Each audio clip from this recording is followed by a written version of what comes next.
Error in Astype float32 versus float64 for integer. I'm sure this is due to a lapse in my understanding in how casting between different precision of float works, but can someone explain why the value is getting cast as 3 less than its true value in 32 versus 64-bit representation?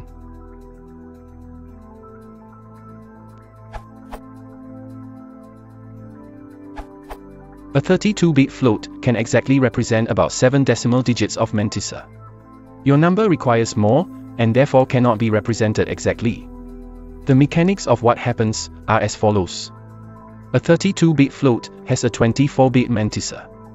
Your number requires 27 bits to be represented exactly, so the last 3 bits are getting truncated, set to 0. The 3 lowest bits of your number are 0112, these are getting set to 0002.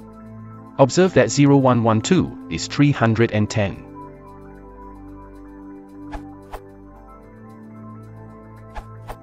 A float32 only has 24 bits of significant precision, which is roughly 7 digits. Log 10, 2 *** 24 equals 7.22. You're expecting it to store an 8-digit number exactly, which in general is impossible.